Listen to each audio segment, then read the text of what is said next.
good afternoon for some of you. I'm Ariel Jenkins. I'm Assistant Vice President of Risk Services here at Safety National, and I'm located here in St. Louis. We also have with me today Sarah Gibson as a presenter. Sarah, you want to say hi? Yeah, good morning, everybody. Like Sarah said, I'm Sarah Gibson. I'm a Senior Risk Manager here with Safety National. I'm in our Chicago office. I recently joined Safety National after about 20 years being a risk manager in higher education. And so for that institution, I did all the safety for both students, guests, and all employees. So slips, trips, and falls were a big topic. And then also being in Chicago, where we get snow and ice for about 4 months out of the year. So we have a lot to talk about. Thanks, Sarah. Yeah, and appreciate your participation here and sharing your perspective, especially coming from higher education, where, as many people know, sprawling campus, a lot of foot traffic, et cetera. So thank you. So I hope everyone's having a good holiday season. Thank you for your time and attention today. Today, we want to share our perspectives and our knowledge as safety professionals, and also our experience with slips, trips, and falls in particular. Although slips, trips, and falls happen throughout the year, with winter being officially 2 weeks away, I think this topic is especially relevant. So, as you know, this time of year, there's usually more rain and snow and more foot traffic in the public environments. And also, if you're like me, you may spend more time on a ladder putting up decorations and whatnot. So the good news with all of this is there's a number of effective ways which we'll share with you to control the risk. And by the way, we're going to keep this webinar in the context of same level falls, with a few exceptions with walking and climbing surfaces. So in a couple of important exceptions, but generally we'll keep it in the context of same level slips, trips, and falls. So at this point, I'm going to turn it over to Sarah. All right, thanks, Ariel. Before we get started, just a little bit of housekeeping. We have our wonderful communications manager, Leslie, that coordinated this webinar, so thanks to her for that. We're going to be sending out a recording of the webinar to everyone within 24 hours, and we'll also be posting it to our Safety National webpage along with a copy of the slides. And then we'll also have a recording with closed captioning posted to our YouTube site. And then throughout the webinar, we'll be monitoring questions. So go ahead and put your questions in the question spot, and we'll monitor that. And we're going to do questions at the end. So we do have time to address all of those. If for some reason we run out of time, then we'll do a document with a summary of all of those questions and send it out. So with that, let's dive into slips, trips, and falls. So yeah, starting from the top, here are our working definitions of slips, trips, and falls. So as we see, and we kind of know, slips are when your foot slides on a working surface. A trip is when your foot gets caught on an object. And then fall is when gravity takes you to the ground. So gravity is not our friend. So as Ariel mentioned for this presentation, we're going to focus on slips, trips, and falls on the same level. However, don't forget the OSHA requirements for fall protection at height is not really that high. For general industry, you're only up 4 feet where you need to address with fall from heights with guardrails or fall protection. And then for construction, it's 6 feet. So due to the number of fatalities that are happen from heights, OSHA has an emphasis program on this hazard, and it's always in the top 10 citations and usually a couple of times. So, okay, so that's about all we're going to talk about at working at heights. Perhaps we'll do another seminar on working at heights in the future. So, but for now, we're going to focus on slips, trips, and falls on the same level. So with that, we're going to dive into the problem, looking at some of the statistics. So to start, we're going to look at BLS. So that's the Bureau of Labor Statistics.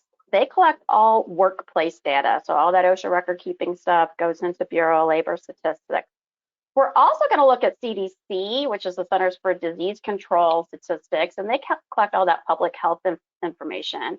So both these institutions have done a really great job and a lot of improvements with sharing data and in a useful format, so you can play with the numbers. So I encourage you to go to their websites, both BLS and CDC.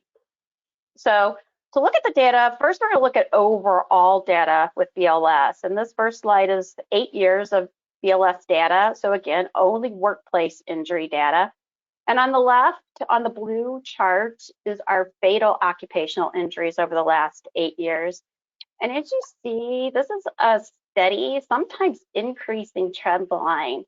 Of course, 2020 was an anomaly, but that was an anomaly for a lot of things. And really, it was driving that affected that dip in fatalities in 2020.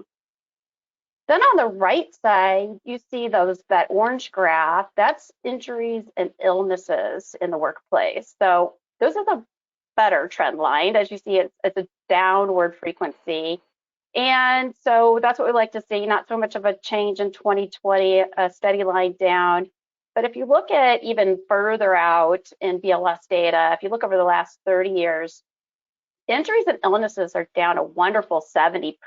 You know, we have great technology, safer advancements. Unfortunately, fatalities are not recouping that response. There's only fatalities in the last 30 years are only down 17%.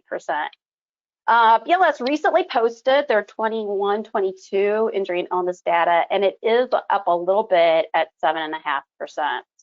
So, all right, we're going to dive a little bit deeper into this data. The next slide shows us that the trending.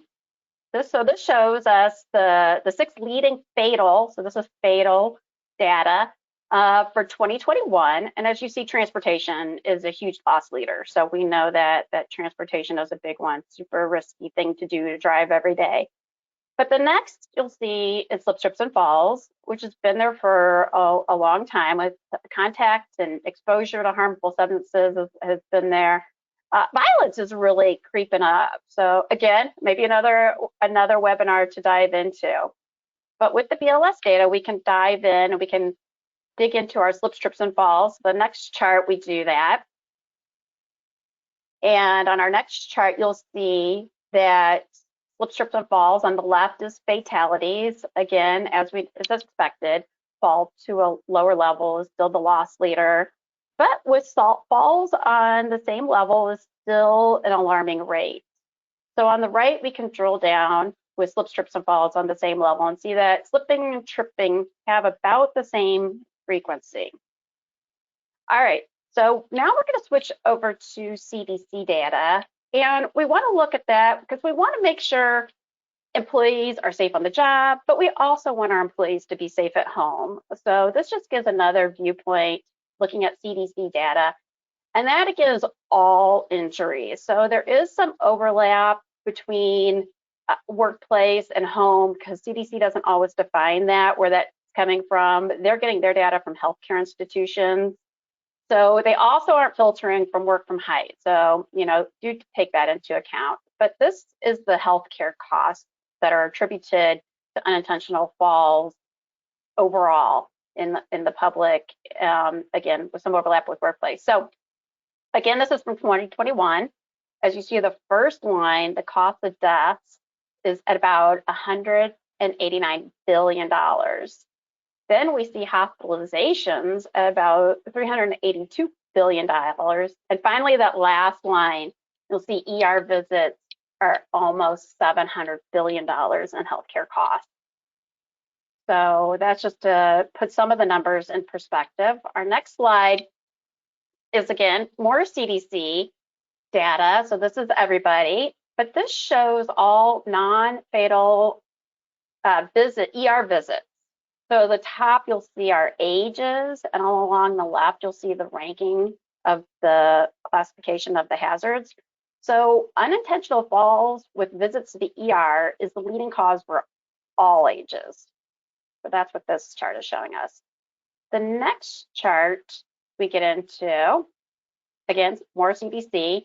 This is for fatalities, for deaths. And you see this trend line in this data where once you get up to age 65, then it hits the leading cause of death for those folks 65 plus. So you'll see this proportional chart as it increases with age that the slips and falls are the most, or falling, unintentional falls are the most frequent cause of death for over age 65. So Ariel, I know you had some thoughts on this trending with age. Right. Yeah. So I think the stats that we show here speak for themselves. I would sum all of the stats up, you know, around the risk of falls as you get older, the risk of incidents of falls goes up with each decade of life. And I think that's what this chart actually shows. So um, yeah, and we'll touch more on, the vulnerability of the elderly in various settings. So, but again, the statistics speaks for themselves. Right. Thanks, Ariel. Okay, so we're back to costs on our next slide. So we looked at the cost of healthcare. So these are just some headlines pulled from the internet. We know these are lawsuits. We know that most settlements are undisclosed and aren't discussed, but the big ones often make the headlines. So, but it's hard. So because of sometimes they're undisclosed, it's hard to know the scope of the problem. But there's various theories on why these settlement amounts are just really creeping up and getting to be really high. Some contribute it to social media. Some theories are that the public wants to hold these large companies responsible and feel that they have the money to pay these large amounts. You'll also see these large settlements often advertised on plaintiff websites or plaintiff attorneys' websites where they're just bragging about the large settlements they got. So Ariel and I are not attorneys, so we can't get into legal defense or tort law pertaining to slip, trips, and falls. We just wanted to bring these numbers to your attention. And Ariel, I know you also had some thoughts on this one. You want to share? Right. Yeah. So, the whole issue of nuclear verdicts, social inflation, et cetera, however you want to term it, um, for me, it reminds me to put emphasis, and it all goes back to actively preventing claims and losses before they occur. So that's what it tells me as a safety professional. Yeah, that's great. Definitely. Okay, so the next slide, Ariel's going to do a really deep dive into all the hazards related to slips, trips, and falls, and that's definitely key. But we know it's not a perfect world. We already talked about how aging is a factor. And as much as we want to stop aging, that's just not going to happen. And life also has a lot of distractions, and it pulls us in a lot of different directions, oftentimes at the same time. So we need to give attention to these human factors. This study by BLR cited about 54%, or about half of the slip and fall causes of injuries were these human factors. So sometimes it's the only factor, and sometimes it's a causative factor. So we're going to look at those before we dive into our physical hazards. We're going to look at these human factors. So our next slide. So again, we talked about aging, another hazard we can't control. And I don't know about you, but for me, time just continues to go faster every year. And with age, we know there's some physical things that happen. Vision is one. I know when I got bifocals, I had to use extra care on stairs, and I still do. So that's one thing with aging. Your knees and your joints and your mobility are all affected. Your gait changes, your joints are not as responsive as you age. Again, personal experience. Then if you're taking any kind of medications, this can cause you to be less alert, possibly even dizzy.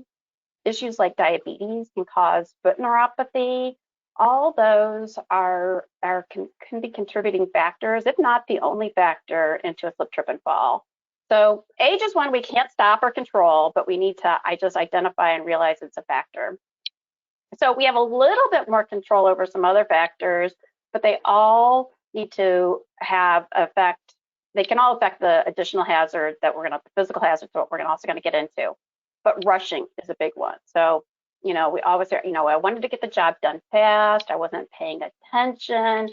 But, cutting these corners, taking shortcuts can all be a contributing factor to a slip, trip, and fall. And then distractions. Probably our biggest distraction is our phone. It was really easy to find some phone photos of people being distracted. That's a big issue. Obviously, we have laws on that when driving. So we're always looking at our phones, you know, we're walking, we're looking at our phones on the stairs, you know, we've got a photo of that on the phone. So that's, again, a contributing factor. We also have fatigue. So this could simply be, you know, lack of sleep, or maybe the kids kept you up all night, or you just didn't sleep well. Again, you're not going to be alert to all these other physical factors that we're going to talk about. Then there's stress. Stress is, it sucks a lot of your bandwidth. So your mind is just not on task. So even if it's something as simple as walking, you know, you're just not all there. And then multitasking.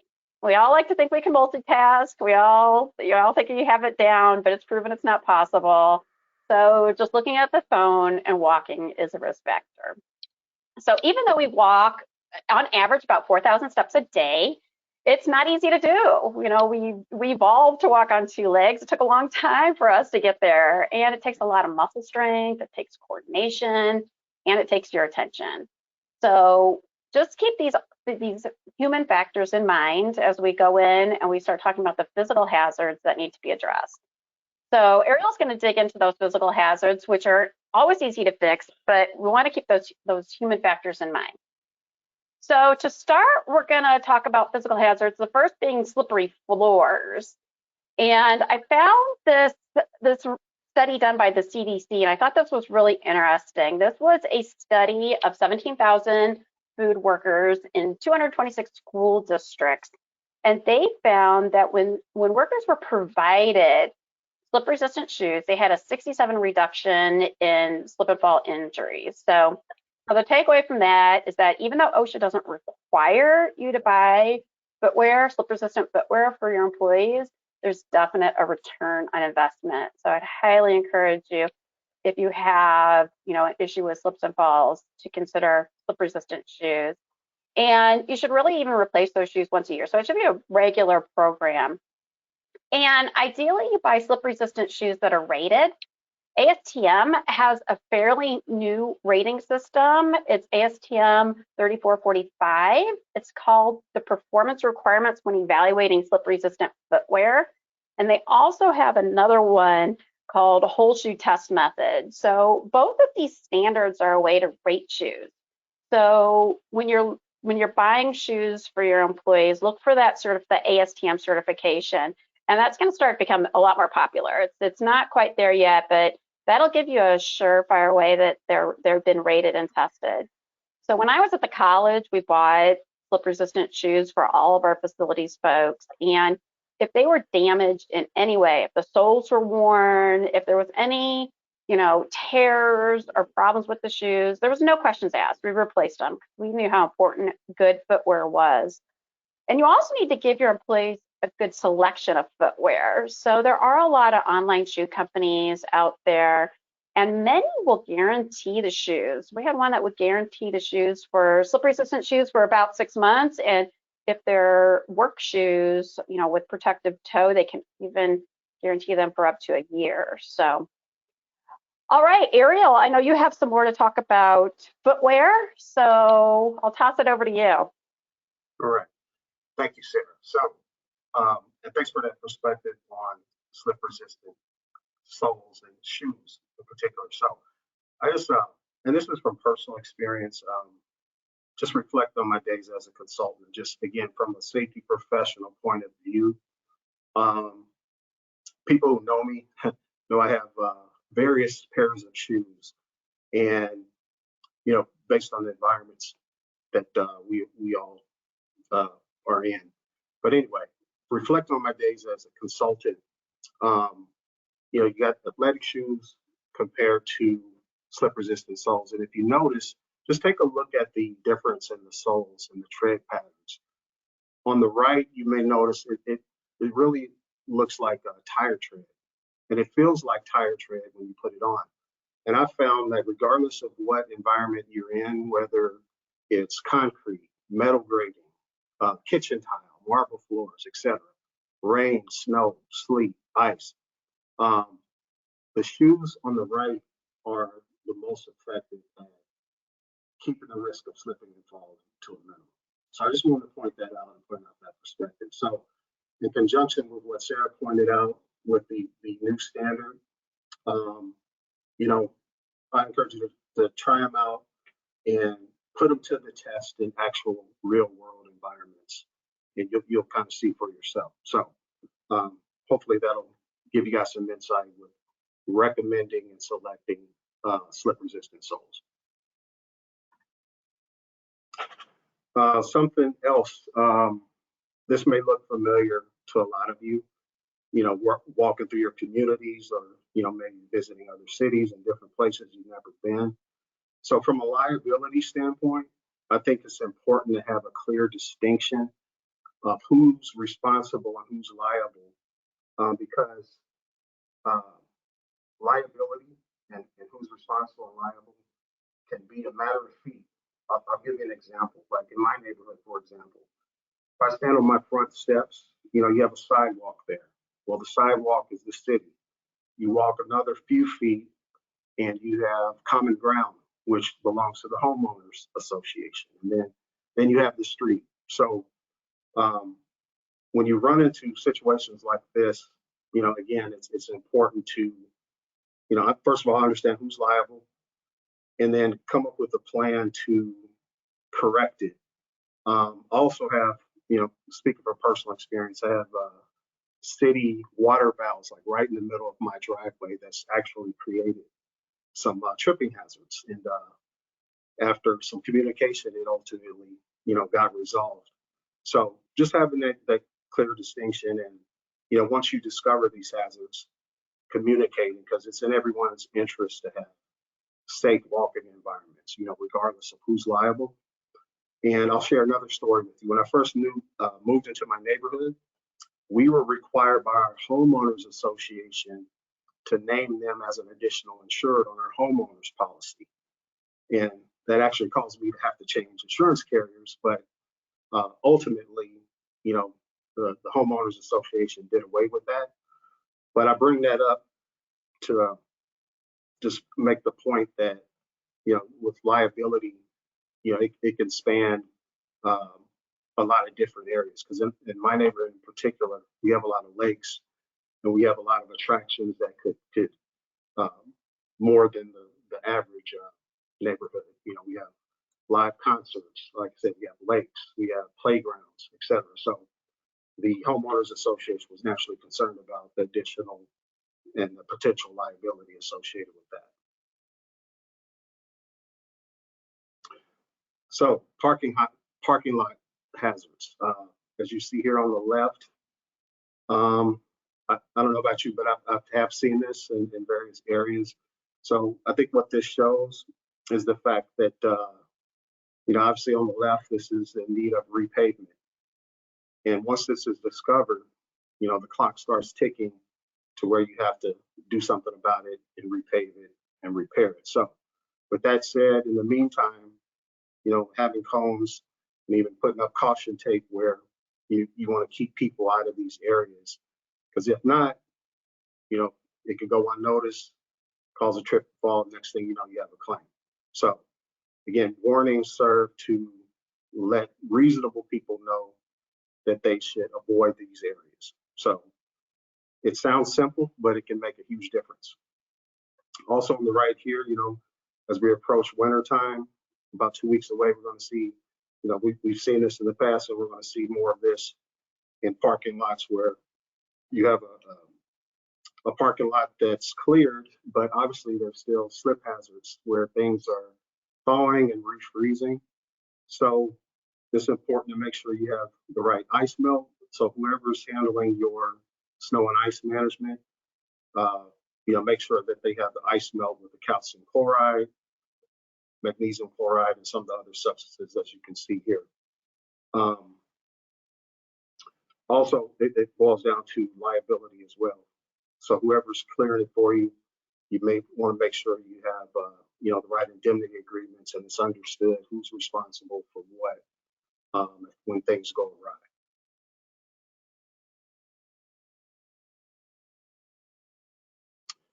All right. just want to share another story with you here. So I'll say the holy grail for safety professionals is to be involved in the design of a safe work environment as early as possible. So reflecting back on my days as a consultant, I took a look at claims for a retail customer that I had. And with those claims, it was about 10 or so, and the average age of the claimant was 80 plus years old. And they were all falling in the parking lot.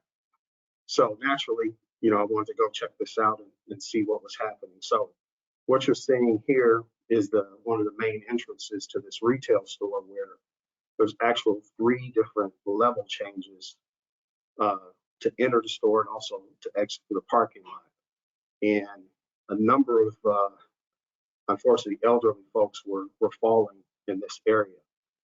So it got me to thinking about, could there have been a better design?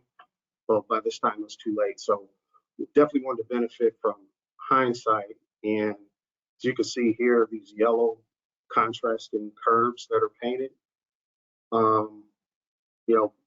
that actually made a difference going forward. Because when I first visited, it all kind of blended together. And it was visibly, if you weren't paying attention, you could easily trip over these curves. So again, things like this, just making things more visible, can certainly make a difference. Also, in a retail environment, I have seen claims around people running into or walking into glass doors. And something as simple as putting decals at eye level can make a difference in making those doors more visible.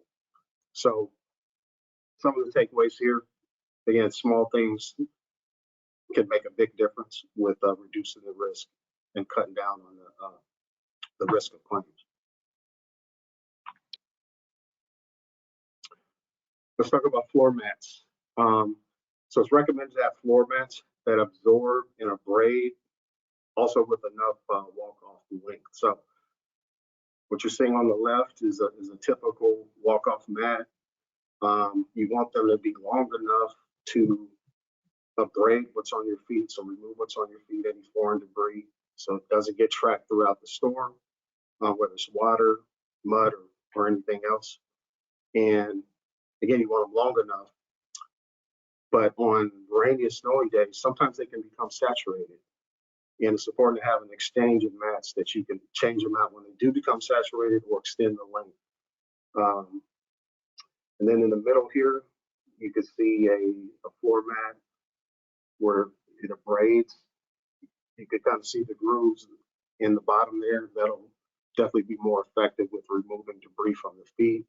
And generally, any area that has either ice machines or water fountains, it's recommended to put mats there as well. So just pointing those things out, and again, they can make a big difference. And I think, Sarah, you had some thoughts to share with regard to that. Yeah, I definitely agree with you to invest in good mats, because they'll bunch up is another hazard. And it was a rare day when I'd walk through the college campus and not be bending over several times straightening out those mats, or if you lay one over the other, it can create a trip hazard. So mats were kind of one of my issues of just walking around straightening out mats a lot of the day. So also, in the winter, of course, we have a lot of winter up here, and we're getting into that season. The students especially they wouldn't stomp their feet and get that snow and ice off their feet. They would just immediately, be in a hurry. So they would just walk straight with snow-covered shoes and walk right off, take an immediate right turn, right off that mat. And so, you might need to put some additional mats out in those snow winter times, which everybody's familiar with if you live in that, you have to live in that climate. So thanks, Sarah. All right, so let's talk about food service kitchen floors. So one of my jobs in high school was working in a restaurant. And from what I recall is the floors are very greasy and they were wet all the time. So just again, reflecting on that environment, always felt at risk of slipping and falling, and just felt unstable in my work environment from a physical standpoint. Also, to make matters worse, I recall some of my coworkers with, you have a kitchen full of people, and they would mop the floors, wet mop the floors, and they were greasy. So, and in hindsight, I think that made things worse. So my recommendation would have been to make a better effort to keep those floors dry using a dry mop and um, floor squeegees. So when the floors become wet, it's very important to get them dry as soon as possible using those tools. Also, with respect to grease, there are a number of floor degreasers on the market that you could treat your floors with to cut down on that grease and really reduce the slipperiness. I can't think of a more uh, riskier environment than wet, greasy floors. And then slip-resistant footwear is also very essential in a restaurant or food service kitchen environment. So definitely want to point those things out. Let's talk about water runoff and drain. So you may have seen this image on the left. So imagine, rainy day, and then the temperatures drop. That could create a big sheet of ice that's a very slippery for guests and employees. So the ideal design or better design would have been to have those downspouts feed directly into a drain as shown here in the middle image. And also something that can be overlooked from my visits to employers is floor drains. Sometimes they could become clogged, or you wonder why you have standing water in an environment. If that goes uncorrected, that can obviously create slip hazards. So, and by the way, the design of any drains should be at the lowest point of the floor of the ground surface. If not, you're going to have the standing water, and the drains are just not going to be as effective as they could be.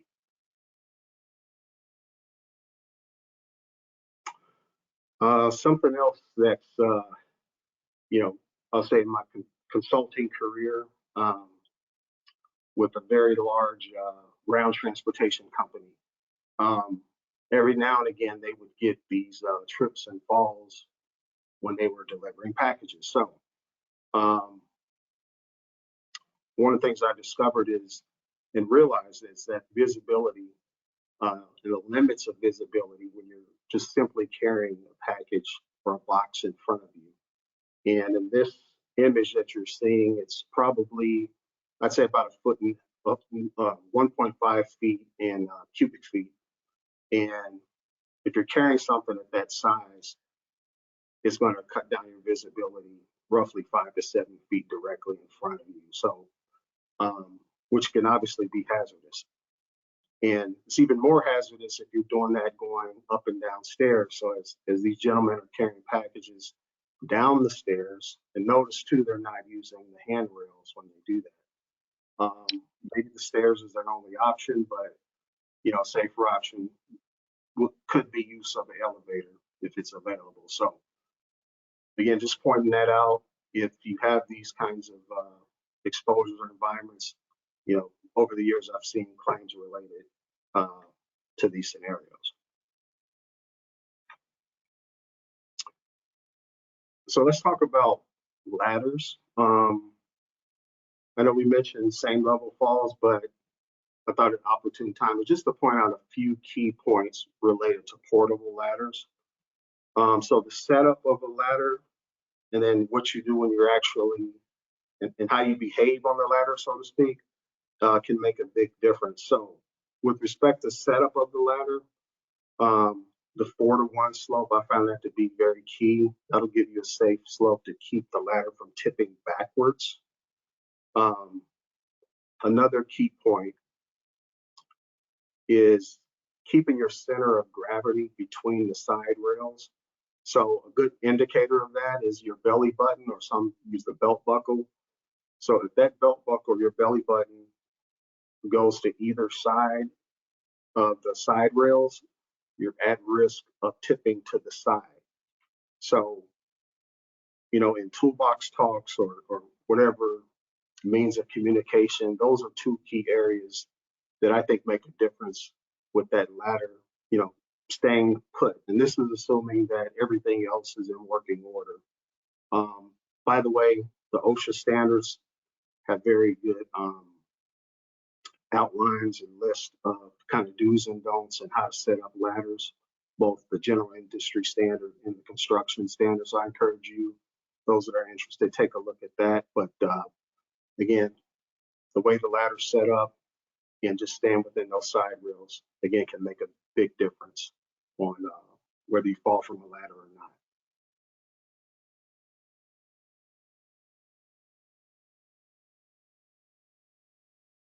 Let's talk about stairs.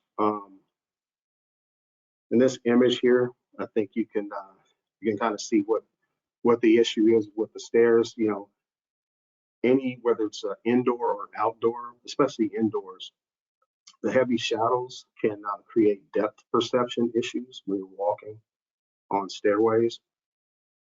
And most of your building codes just simply recommend a certain amount of lighting in these stairways. So it's recommended to illuminate the treads and landings at least 1 foot candle or 11 lumens.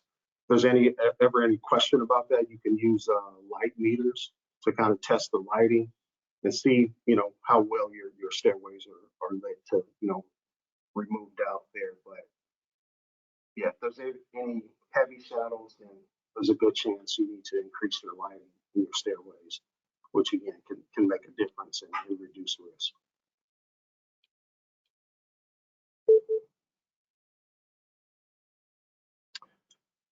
Escalators. So this time of year, our shopping malls are more full, probably definitely more than any other time of the year other than maybe back to school. But want to share a story around this and why this is important, and sometimes an area that's overlooked. So I think escalators can be inherently risky.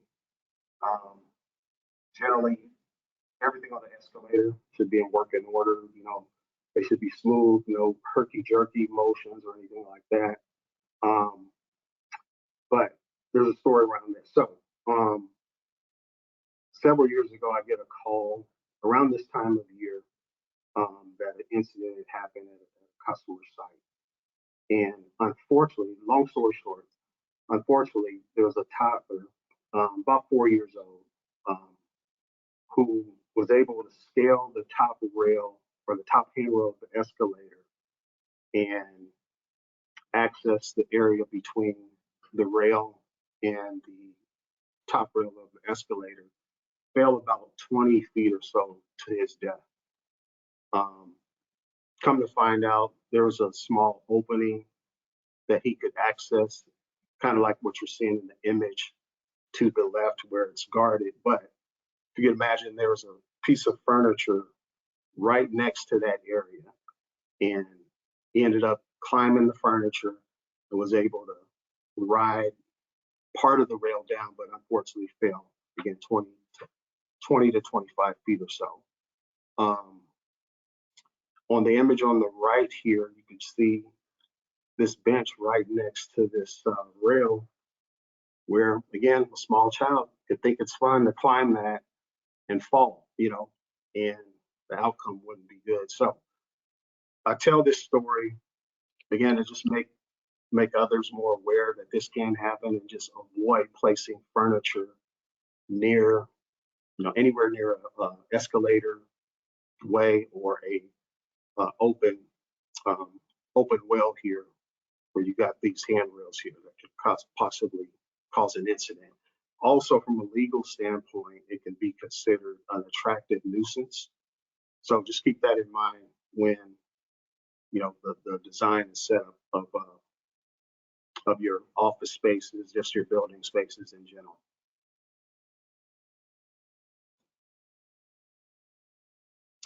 All right, let's talk about some innovations. And everything I'm going to point out definitely shows some promise and something we followed in recent years. So floor treatments. And by the way, I think floor treatments in general have become more common to increase the coefficient of friction which is a good thing. Um, Increasing that coefficient of friction reduces the slipperiness and the risk of falling on floors or slipping and falling on floors. So, but one of them I've discovered in recent years is a floor treatment that changes to a conspicuous color when there's liquid on the floor. So whether it's water or some other liquid substance, it'll change color and basically alert you to, hey, there's a spill here, and please respond and clean it up. Something else that's showing some promise is spill detection cameras. Using AI tech, it can actually detect spills on the ground, alert the proper people to clean it up. So with any technology, one of the things I like about it is it informs you things and informs you of risks that you otherwise wouldn't know. So again, these technologies will continue to follow. Something else are robots that actually analyze the slipperiness and the walkability of floors. So that can help with redesigns of walkways or even floor treatments. So those technologies definitely show some promise, and I think it's something that those who work in risk management or safety should continue to follow.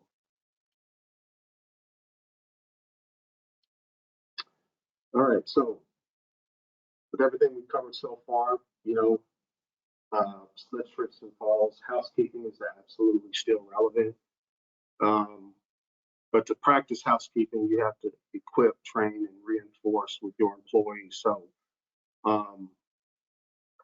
some of the things that you're seeing here, I think make a huge difference.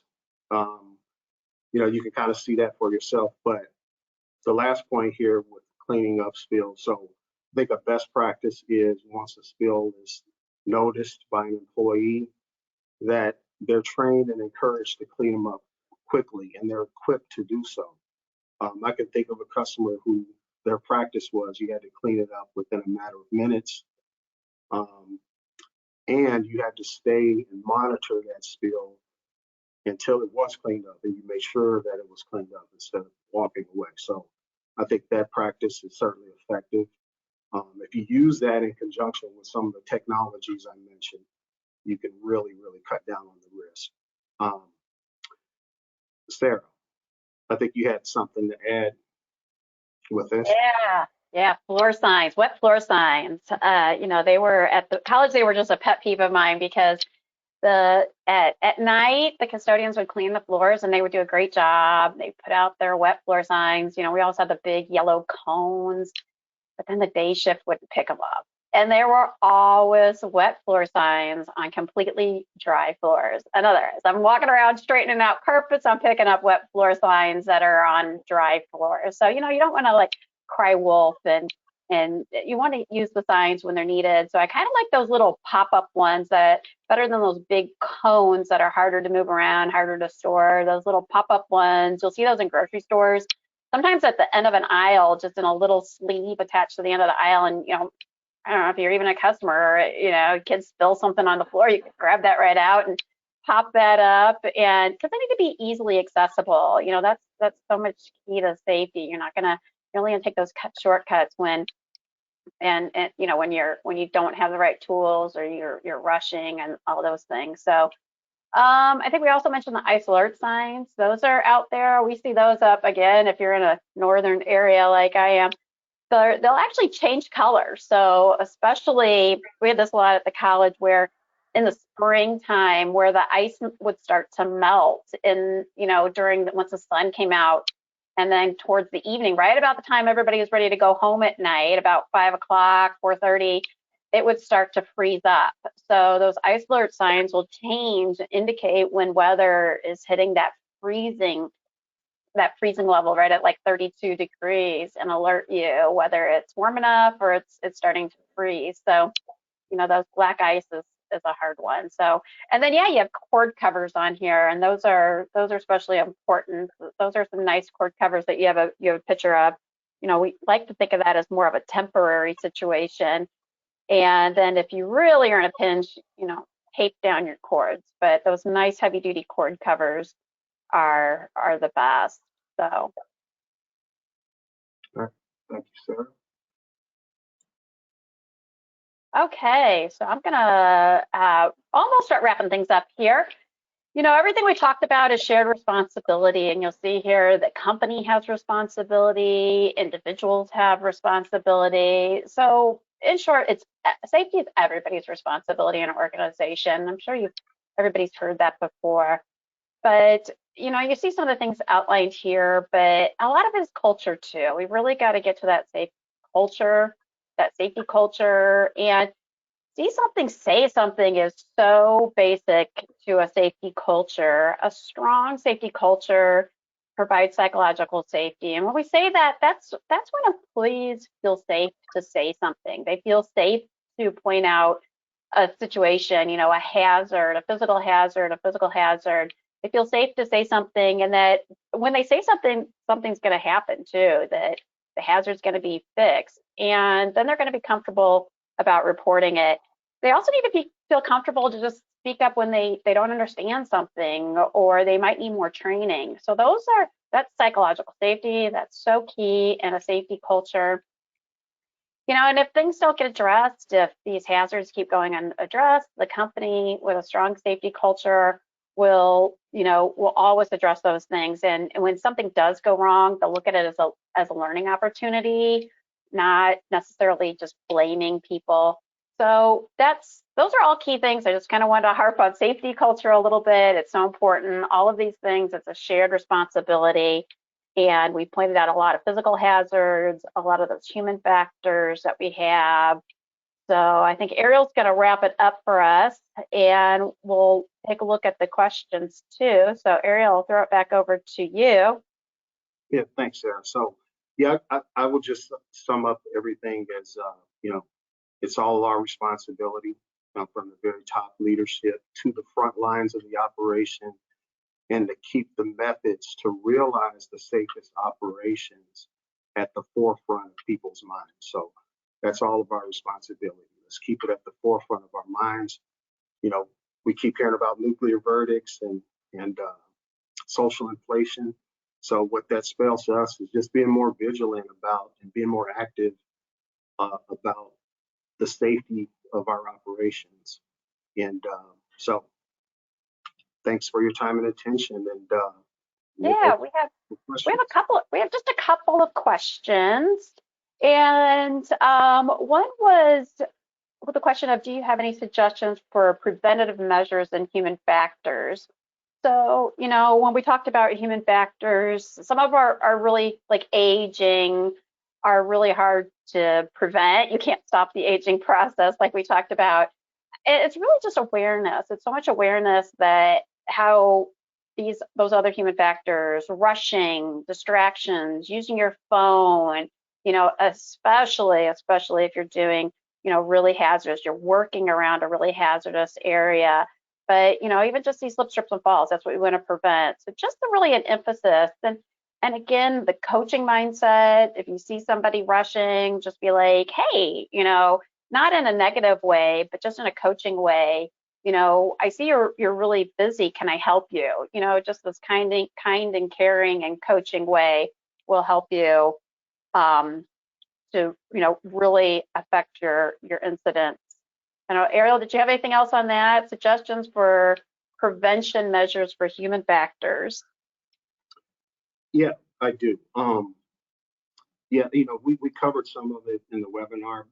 However, I like checklists.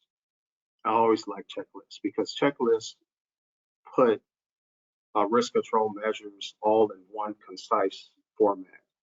And you can go observe and check, you know, what's on these checklists, you know, the slipperiness of floors, you know, if you feel like your floors are slippery, you know, use a slip meter, check the coefficient of friction, you know, do a survey of your employees with their footwear selections. Footwear, but, you know, like we emphasize, makes a huge difference. You know, some of the standards that we pointed out, you know, OSHA standards are obviously good references, but I would encourage you whoever's asking the question or just in general, take a look at your operations, assess the risk, and, connect the dots on cutting down on those risks. Sarah mentioned elderly, whether you're a retail environment, hospital, maybe your college campus. Again, elderly are especially vulnerable, and I think the statistics show that. But I'll share with everyone. One of my first jobs was working in the grocery store. We were always taught to look out for the elderly when they visited the store, help them to their vehicles, help them to their car, make sure they can find what they need in your store, So just, again, being more active with your safety program in general, and yeah, just being vigilant and having some foresight. And anybody that's been a part of any construction projects, and you're a safety professional, insert yourself into the design and weigh in on the designs of or renovations that are happening. Oftentimes you'll find something that could be safer, because the goal is to make things as safe as possible within the means that you have. Yeah, we had one, just a comment that we talked about mats and how mats are needed. And one comment, thanks for this, it was, I like wide mats at the entryway, but having a heavier mat in those locations can help from folding over. So thanks for that. That was a good comment, because mats are definitely critical, especially with water, rain, weather. So. Yep. Yeah, quality mats that, like to the person's point, the heavier they are, the better quality, the more they're going to stay put and not fold up and, do the job for you. There was one, I haven't done this, but somebody was asking, do you ever require employees to participate in a how to fall class? Ariel, you have some insights into that? Have you done a how to fall class? That's an interesting question. No. Yeah, that's something worth researching, but I haven't heard of that on how to fall. I mean, it makes sense. I mean, Mm-hmm. I think falling forward, we can brace yourself with hands or whatever is probably less severe than falling backwards, would be my guess. But yeah, that's interesting. That's something. Right. You kind of think maybe like, athletes are, maybe more trained in that. But again, we've got all those human factors. So you might, and I think it might depend too on whether, you're, again, the slipping or if you're tripping. So, is your foot caught on something, you might fall more forward. So yeah, I can see some different physical environments might play a way in that. So, But I would respond just to one more thing with that is, I think efforts to provide the safest work environment, um, training behaviors around preventing falling. That's probably the best use of time versus, training how to fall. That's my opinion. Okay, we got one. Is there a friction test for walking surfaces? And I'll let you handle that one. But yeah, you can measure the coefficient of friction on work surfaces, and there's standards for that. And Ariel, you want to add to that? Yeah, there's various versions of slip meters out there. One that comes to mind is called a broom grabber. I think is the pronunciation, but yeah, there's several versions and they all measure the coefficient of friction. And there's also the flooring industry has standards on what they recommend to be, the minimum coefficient of friction. So the more of the friction, the better with respect to preventing slips and falls. And somebody asked about thoughts on heated exterior mats to prevent ice and snow accumulation at entranceways. And yeah, I know the further north you get, I think Minnesota is probably one of the experts in, heated sidewalks and heated walkways. And yeah, if you can engineer that in, that's a beautiful engineered fix to that natural snow and ice accumulation you get in the northern areas. Right. Anything else to add to that one? Yeah, I think it's more effective.